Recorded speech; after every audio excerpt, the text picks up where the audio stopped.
Hey, and welcome to my newest video. Today we will be taking a look at the Swedish kings in years 1500 to 1600. We'll go through Gustav Vasa and his family, but also scratch the surface of Reformation and the Gadget War. Let's start from Gustav Vasa and the Kalmar Union. Kalmar Union. The king of Kalmar Union, Christian II, wanted to unite the whole Scandinavia under one ruler.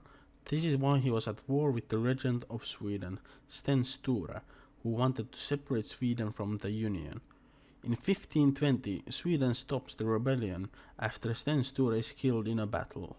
Christian II promised to pardon every noble who opposed him, though he still did arrange a bloodbath at his coronation when he killed multiple nobles and merchants.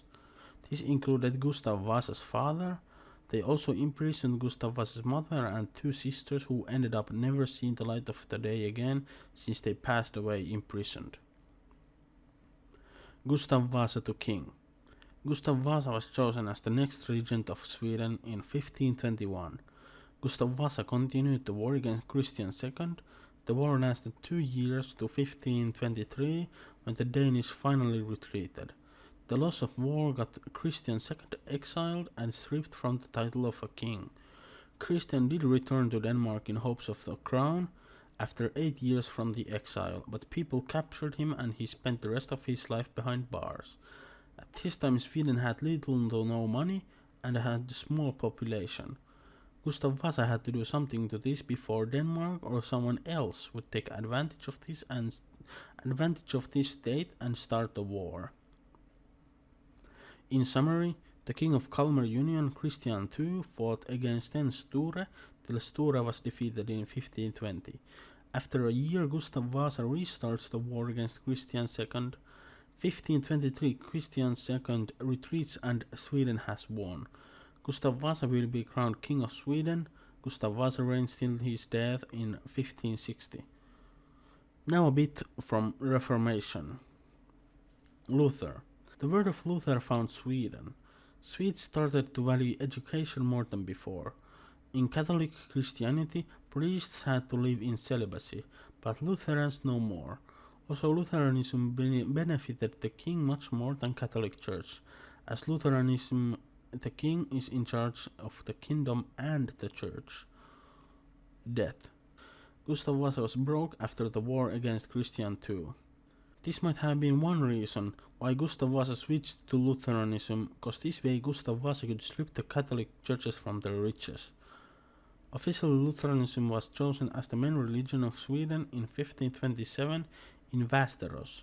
They stripped everything non-important from the churches to cover the debts. Mikael Agricola. Mikael Agricola might be a familiar name to Finns already, as he created the foundation of written Finnish.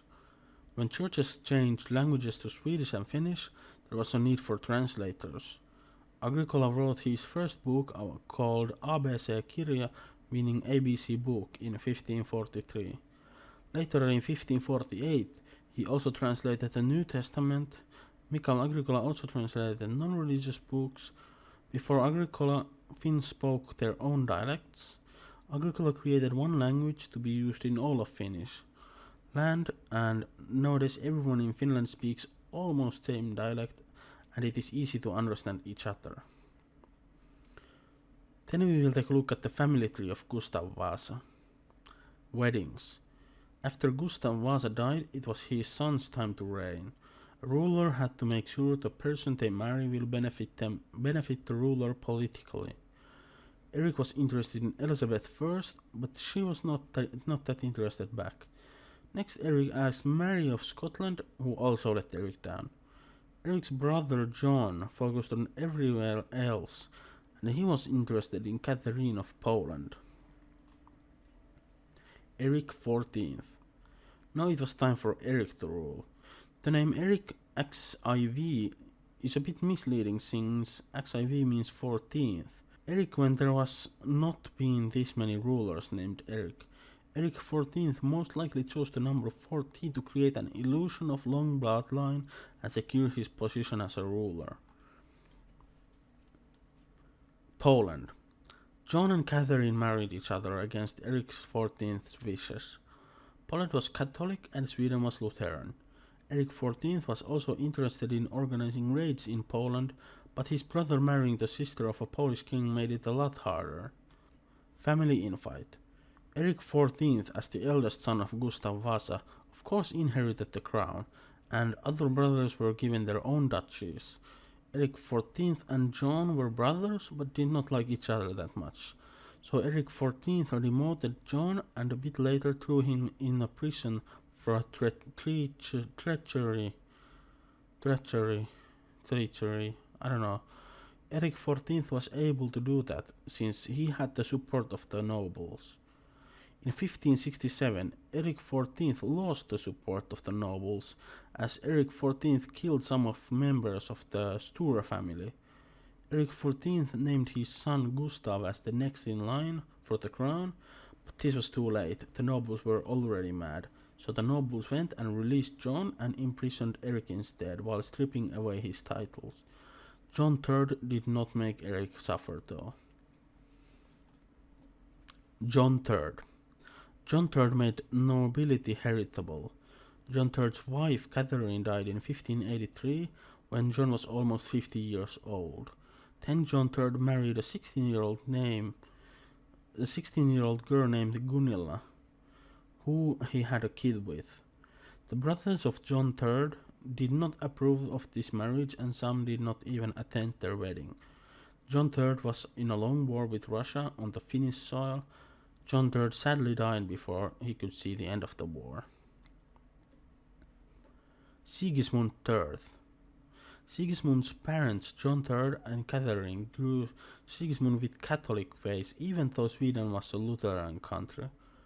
Sigismund became Sigismund III at 21 years old when he started his reign over Catholic Poland in 1587. Few years later, his father, John III, dies, and Sigismund III inherits the throne of Sweden as well in 1592. As a Catholic, Sigismund III's claim to the throne was not as good as it could be, and there was John III's Lutheran brother, Duke Charles, who also wanted the crown. To secure the crown for Sigismund III, he announced that Sweden would remain Lutheran. Okay, let's summarize again. Gustav Vasa dies in 1560, leaving his eldest son Eric XIV to get the crown. Later, Eric's brother John is released and Eric imprisoned by the nobles. John III inherits the crown in 1568, and John III reigned till his death, giving the crown to his son Sigismund III, who would also become the last Catholic king of Sweden. Now let's take a look at the Gudgel War and the fight for the throne of Sweden. Claes Fleming. Sweden had been in a war with Russia since 1570, when John III reigned. Claes Fleming was a supporter of Sigismund III and took care of Sigismund III's businesses on the Finnish soil. In 1593, Fleming started placing heavily armed soldiers on the Finnish soil. It was said that they were there to protect Sweden from Russians, but the real reason was to control own areas and not have Charles start a civil war. Soldier upkeep. The peasant had to give essential stuff like food and money to upkeep the king's soldiers on their area. A long war with Russia had taken a toll on peasants, and as their upkeep was not cheap. John III, before his death, announced the upkeep to end, but Claes Fleming brought it back very soon. Especially when Claes Fleming brought those heavily armed soldiers, making the upkeep almost double. The war with Russia ended in 1595, so peasants thought the soldiers would leave, but this did not happen. Soldiers took everything they could from the peasants. The peasants were mad, very, very mad, and they complained to Charles, who was also after the crown. Charles IX. Charles tried to make Sigismund III a puppet ruler, but that did not work. The Finnish nobles supported Sigismund III, so Charles sent messengers to Finland to spread the word of Charles as a king. The peasants of Finland supported Charles, since Claes Fleming was seen as cruel. Rebellion. The rebellion started at the end of 1596 and lasted till early 1597, lasting a few months. The rebellion got the name Gudgel War. In the Gudgel War, the peasants started rebelling against soldiers stationed in Finland. They have had enough of high soldier upkeep cost. The rebellion started from the north and the leader was called Ilkka. Ilkka got captured, but he also managed to escape and returned to the north to form an army. Other areas of Finland also joined and the peasant force grew stronger. End of rebellion. Does not come as a big surprise. The nobles won the war. Their equipment were a lot better. The nobles were able to afford armor, proper weapons, and gunpowder. Peasants relied on a mace that had a chain on it and a ball, preferably a spiky ball. These were fairly effective since the shield of a noble might stop the mace, but the ball on the chain could go over the shield and hit the noble soldier.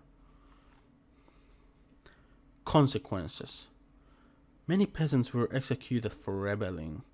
The ones partaking in the rebellion did not get off easily.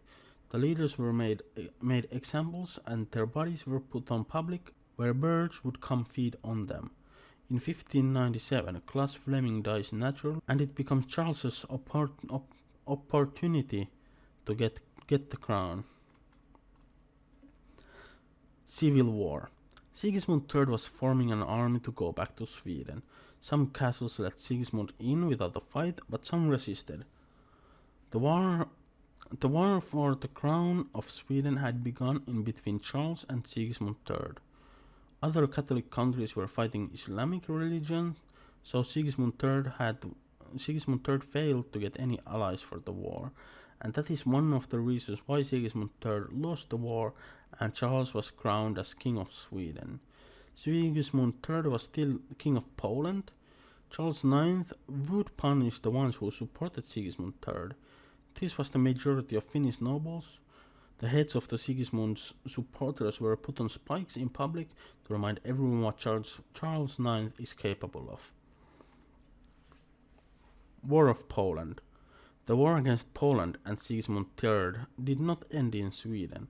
Charles IX conquered the modern-day Estonian areas and would get to see the real power of Poland, where he was crushed by Sigismund III.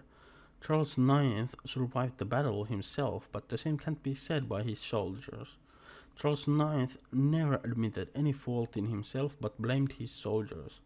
Sigismund III never went back to Sweden for the crown, even though he never admitted that Charles IX was the new king of Sweden.